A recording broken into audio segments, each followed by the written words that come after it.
Welcome to Mediocre Gaming, and today we're playing Destiny 2. Well, good morning, good afternoon, good evening, and salutations. Today, Shadowkeep and the Lantern. Let's get to it.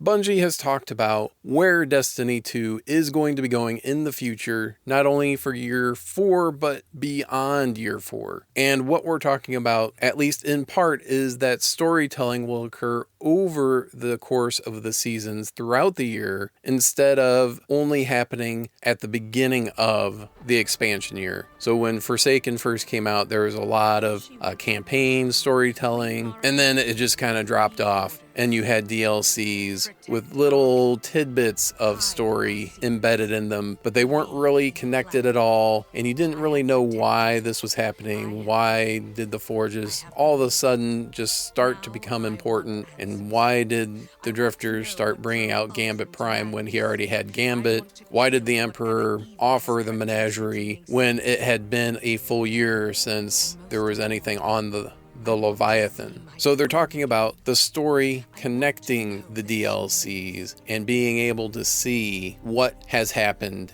and why it led to where you are currently. And that is going to start with Shadowkeep, which is the big expansion, October 1st, and then going throughout the year, throughout the 4 seasons of year 3 of Destiny 2. As a result of that, you're going to have events that take place at the start or towards the beginning of a season. And as a result of these events taking place, you will have players' actions or community actions that will cause changes to the environment. So with Shadowkeep, the Season of Undying, we're going to see Vex invasions. Now, it's not going to start day 1, but it'll start towards the beginning of the season. And as we go through, the Guardians will power up, they'll level up, and then they'll start turning the tide of the invasion. And this ties into what they've mentioned previously, how activities will be seasonal in nature. So the things that you have done previously, the things that you're going to do in the Season of Undying, some of it is only going to be temporary. It's going to be there and then it's going to disappear. So at this point, it looks to be pretty clear that the Vex invasion will be a seasonal activity that will be around for the season and then disappear once Season 8 is done. Now, Eris is one of the big new and key players for Shadowkeep. Not only is she a returning character from Destiny 1, but she will help lead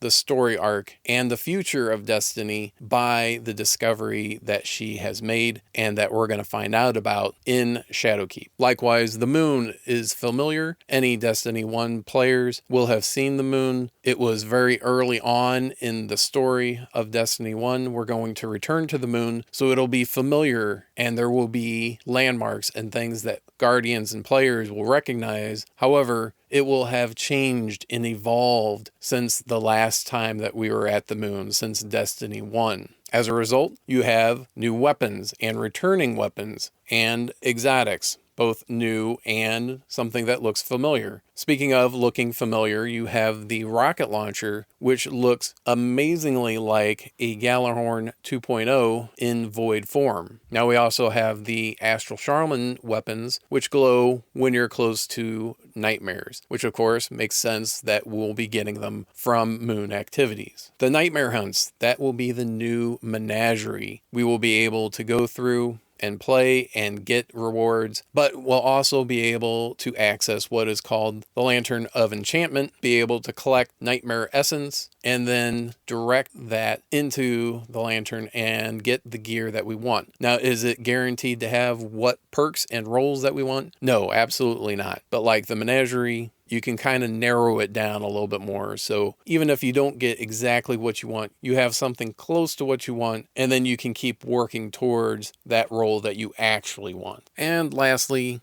we have Crucible. Changes are going to be coming to the Crucible once Shadowkeep is released. Not only will there be new maps or returned maps from first Destiny or Destiny 1, but there are going to be changes to the sandbox of the Crucible. No longer will you have the resistance while your super is active. If you had masterworked armor or currently have masterworked armor, you get 25% damage resistance right off the bat, plus activating your super gained you additional damage resistance. So while you were roaming around for those roaming supers, you were very hard to kill. That is going to change because Armor 2.0 removes that resistance, both to incoming damage in PvE for the different types, Solar, Void, and Arc, but it also gets rid of completely your resistance to damage when you're activating your super. So you only have your natural resistance when you activate your super, which in most cases is going to be reduced from the current levels. Additionally, there are going to be changes coming to the different weapon archetypes. So Crucible is going to feel a lot different than it currently does, and that is not necessarily a bad thing. They also want to focus on making Crucible more meaningful in the next year. Now, does that mean that you are going to be playing more Crucible even if you don't want to play Crucible? That is a good potential, but we won't know until Shadowkeep comes out and see what happens with Crucible and how it changes throughout the year. Now, additionally, we found out that Crucible will have 7 different modes per week versus 5 different modes currently, and the competitive is being changed to a 3v3 elimination style versus the 4v4 countdown, survival, etc. that is currently going on. So that's it. Hope you enjoyed this video. Be sure to check us out on social media, and thank you for liking, commenting, and subscribing. And we'll see you next time. Don't be captured. You are in control. Show them what that means.